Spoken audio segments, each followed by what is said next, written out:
Hello guys, today we can look into true false not given question. And in this type of question we will be getting many statements and we have to check whether the statement given as true or false or whether it's not given based on the reading text. So now let's see what true false not given questions are. True false not given questions require you to identify if the information in a text is true, not true or not given. As I told you before, what we have to do is we have to check whether the given statement is true. True means the given statement is correct according to the paragraph or the given passage, and false means the given sentence is not true or the given statement contradict the information given in the text. And not given basically means if the information based on what information we are searching by the statement is not seen in the passage, or if there is no adequate information to state whether the statement is true or false. So what we have to write is not given.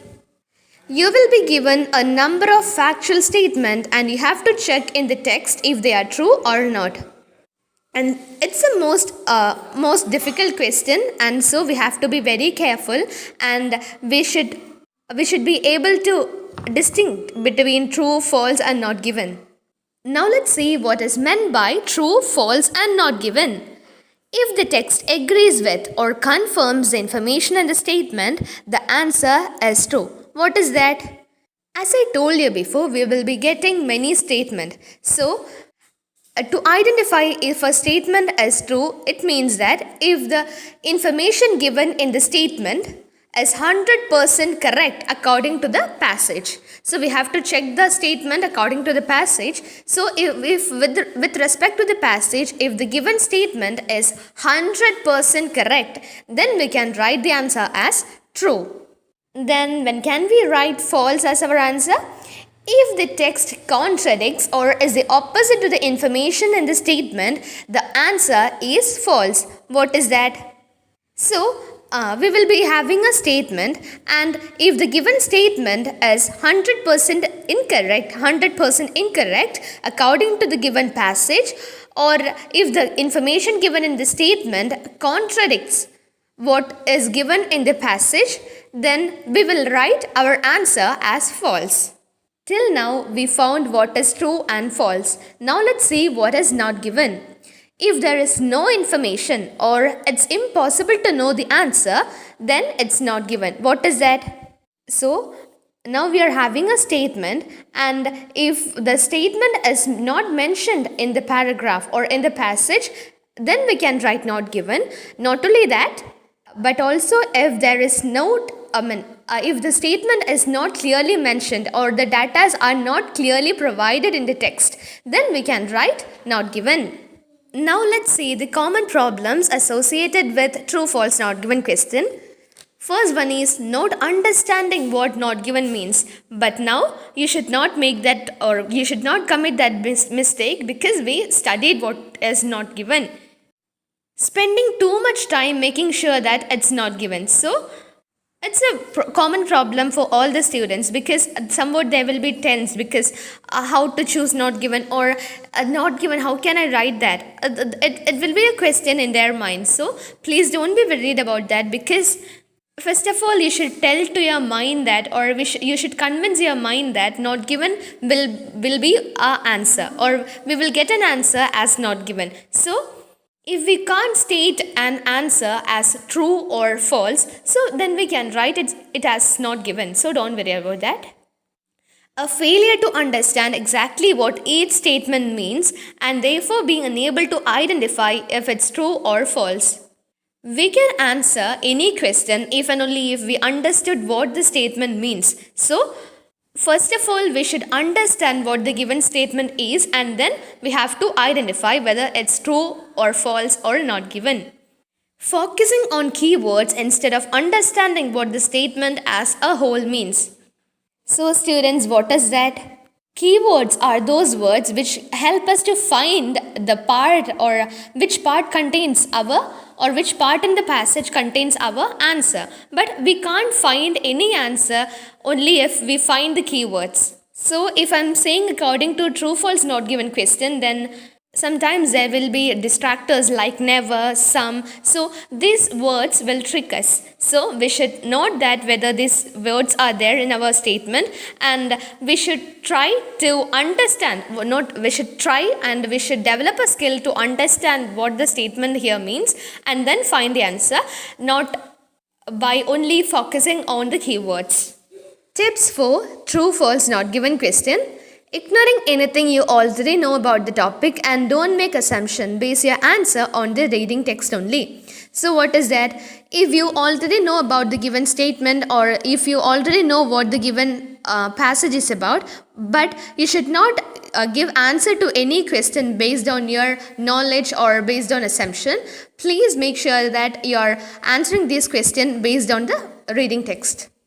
Second one is identify any words that qualify the statement. For example, some, all, mainly, often, always, and occasionally. These words are there to test if you have read the whole statement, because they can change the meaning. What is that? So for example, if in our statement it's given like some people wear helmet. Okay, it's given some people wear helmet. And if in the passage it's given like all people wear helmet. So all the other keywords are, but all the other words are alike in both the passage and in the statement, but only the difference is based on the distractors. And in the statement it's given like some, and in the passage it's given like all. So these all and some make the statement entirely different. So then if we are not noticing that, then we will end up in something wrong. So we should be careful, and we should not whether these distractors are there. And if you find any distractors in the question, make sure you underline it, and you should realize or you should understand what the given statement is. Be careful when you see verbs that qualify statements such as suggest, claim, believe, and know. Then there will be at least one of the three answers. If you don't have at least one true, one false, or one not given, you have at least one answer wrong. What is that? If you are having 5 questions, then you will be getting some of the answer as true, then some as false, and some as not given. And if you are getting the answers as true and false only, and you don't have any answer as not given, then you should make it, it's clear that you are having at least one answer as wrong. So make sure that you are having all the 3 answers. Don't skim and scan the text to find the final answer.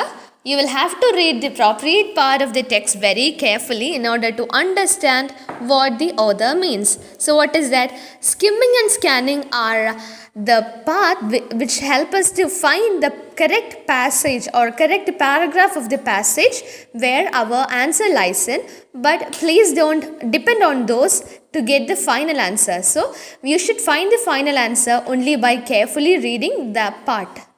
Don't look for words that match those in the statements exactly. You should also look for synonyms. Remember, you are matching meanings, not words. So, you should be always careful with synonyms, and all the question given will be somewhat tricky, and you should be careful with the synonyms, because most probably or to a large extent the statement given in the question will be somewhat paraphrased, or the synonyms of those words will be given in the text. So you should be careful with that. If you can't find the information you are looking for, then it's probably not given. Don't waste time looking for something that's not there. So please don't worry in picking not given as your answer. And if you can't find the information which you are searching for in your passage, then you can write your answer as not given. If you have no idea what the answer is, put not given. You probably have no idea because the answer is not there.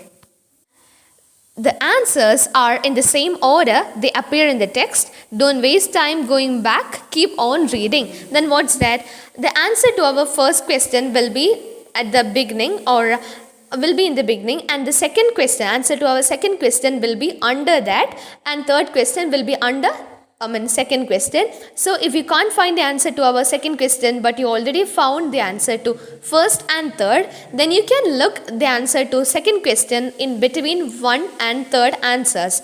Also, if you can't find the answer to second question, please don't go above first and search your answer there. It will be always under first answer. Yes, no, not given questions are slightly different because they deal with opinion. True, false, not given questions deal with fact. What is that? And if in your question it's given like right, yes, no, not given, please make it sure that you read the instruction, because if the given question is to write yes, no, not given, but you wrote true in place of yes, then if you will think that what I have right or what I have written is correct, but what you have written is entirely wrong, because true, false, not given questions deal with fact, which are true, which are completely correct. But yes, no, not given questions are those questions which deals with the opinion of some scientist or so. So you should read the instruction and write your answer. Strategy for true, false, not given. Always read the instructions carefully and make sure you know if it's a true, false, not given or yes, no, not given question. So you should read the instructions carefully, and you should only write true, false, not given if the question is to write true, false, not given. Second one is read all the statements carefully, trying to understand what the whole sentence means rather than simply highlighting keywords. Watch out for qualifying words such as some and always. So you should be careful with the meaning and understand what the statement is about and then find the answer. You should not go behind these keywords only. Try to think of the synonyms that might be in the text. This will help you find the matching part of the text. So be careful with the synonyms too. Match the statement with the correct part of the text. So with the help of the keywords, we can identify which part of the paragraph or which part of the passage our statement relates to. So find the correct part. Focus on the statement again and then carefully read the matching part of this text to establish if it's true or false. Remember, the meaning should match that of the statement exactly if it's true. So what is that? If we found the location where our statement lies in, then we have to read our question statement again in order to understand clearly, or in order to get the clear picture of what our question is. Then read the passage again, and you should carefully read the paragraph again and then find the answer. And if you are going to write the answer as true, make sure that the given statement is as it is in the passage.